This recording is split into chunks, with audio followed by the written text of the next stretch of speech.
Hey, let's look at a simpler time in comics where you could just read a Spider-Man comic for a simple story, have some simple action and adventure and fun, and it just seemed like such a quaint little time. Amazing Spider-Man, Eric Larson on pencils. I did issues 345, 46, and 47, which was the Venom story where it led up to the confrontation between Spider-Man and Venom on that island, and Spider-Man left him there. I don't have 348, but I have 349. Catching the Black Fox was the easy part, Spidey. This other guy wants you dead. Yep, it's who you think it is. Well, if you're looking at that, and you probably know, it looks like Doctor Doom. We'll see, right? So, Man of Steel, get it?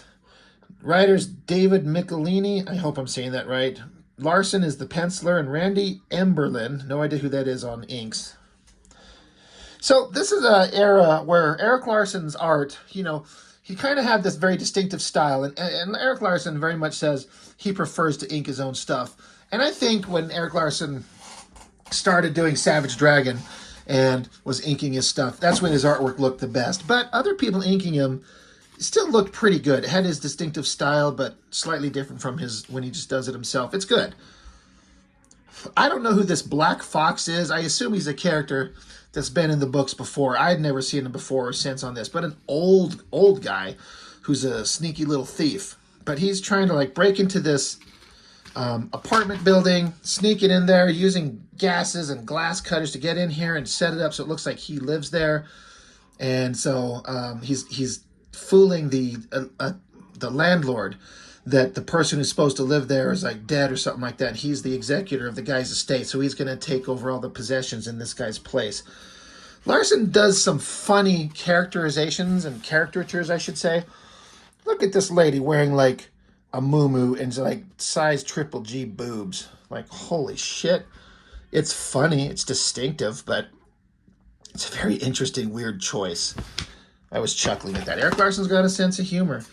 But the Fox guy, he's like, all right, I got this apartment. I've snuck in here. I've set it up to look like I can take possession of it. And he sits around and chuckles at his genius because he's got access to this jewel of some type. All right, he's a jewel thief. There's sneaky shit going on. Cut over to Spider-Man. Once again, Larson does look at this lady who got her purse stolen.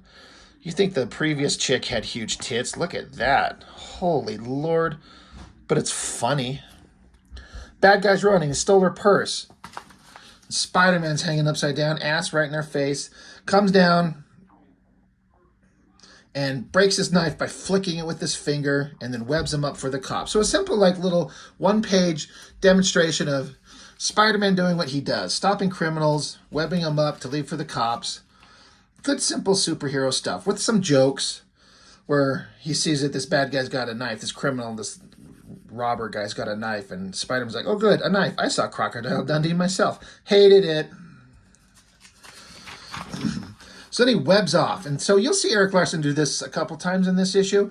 He takes the opportunity, as I think an artist should, to do a big, awesome shot of the main hero. It's like, I get a chance to draw a splash, not a splash page, but a big shot of Spider-Man webbing through the city. Why not take the opportunity to make it awesome? And whether you like Larson's artwork or not, I mean, that's subjective, and I know he's kind of divisive with his work, but I like it. It's very different. It's very energetic. It's got the same kind of things that you could say, all the good things that Rob Liefeld has, for example, Larson has. Big dynamic energy and action and movement and layouts. That's the limit of what you could really say about Liefeld's work. But Larson has that too. But Larson can also tell a story and do perspective and just anything else. You just may not like his style. So he's just zipping around, and these old comics, they always have tons of thought balloons where the character's just having all these deep thoughts to themselves. So you can get some story. Kind of reads weird depending on how you view it. But he comes flying up to his, webbing up to his home. And then there's Mary Jane. She's in the bathroom. And he's like, oh, babe, you're home. What are you doing here? She's like, it's a surprise. I was supposed to be on a film shoot or some shit like that. And she's saying, I know you've been kind of quiet since all that shit that went on with Venom on that island, which was those other issues I reviewed several weeks ago. But she just hey, I just wanted to come home and have lunch with you. And he's like, well, how long before you have to get back to that thing? She's like, oh, 20 minutes. Oh, maybe 30. So they're going to pound ass. Spider-Man's going to put a baby in her. That'd be fun.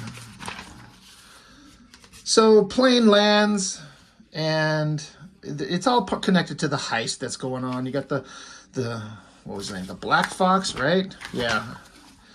I barely know anything about this guy, but he's got this little heist thing set up. He's going to do some sneaky shit. He just spends all this time thinking to himself about what he's doing and why he's going to do it. Very interesting, like, side profile. Again, Larsen's got a very interesting, quirky, vibe to his artwork, but I like it. It's off the beaten path, and I dig it. But he's getting paid money. There's this part of the heist is going on. There's going to be a gallery show to show off this precious jewel. Peter Parker's there to, witness the whole thing. And it cuts over to the Black Fox guy. He's sneaking into this place. Now, this is another one of those, like, silly caricature type drawings that I really like it. It's kind of silly, but I like the inking and the line work on the folds of the outfit and everything. It's cartoony and kind of strange, and I kind of feel like that's like a cartoony characterization of ERIK Larsen himself. I've seen him do it before. I feel like that just looks like him. I think that's supposed to be ERIK Larsen himself. But he gets knocked out with a tranquilizer dart because bad guy, Black Fox, he's sneaking into this art gallery showing, and he's going to steal. It shows that he's like, they have this jewel thing that they're going to lower down into the audience from this big crane, but he's saying that he's going to get it first. And so they show him here. He knocks all the guys out with the gas. There's the jewel inside this thing. He's got a whole case full of doodads and gadgets to break into it to get it. And then they eventually, moments later, here it is. They're lowering it down, and it gets down here, and the thing is gone. And everyone freaks out. Oh, shit. Peter happens to notice some gray-haired guy casually walking out. So he gets out there, gets into his Spider-Man outfit. Big, awesome shot of Spider-Man. He's like, hey, old man, you're stealing this shit. But Spider-Man also recognizes that it's the Black Fox. He's like, I thought you wised up. I guess I'll have to take you in to do some hard time. And so the stupid Black Fox guy appeals to Spider-Man's humanity. He's like, look, this is just to be my last effort. I wanted to prove to myself I could do it. I'll return the diamond. Please don't send me to prison. I'll just die of disease and old age. Like, I'm gone. I'll be done. Just let me go. And Spider-Man's like, fine. I believe it. Just get out of here. Get out of town before I punch you in the face. So Black Fox is like, oh, thank you. There's your jewel. There you go. So Spider-Man tags him with the tracer just in case. Then Spider-Man takes the jewel back to the guys, and they all realize it's just made of glass. It's not the actual diamond. And Spider-Man's like, Jesus, I'm stupid. I fell for it.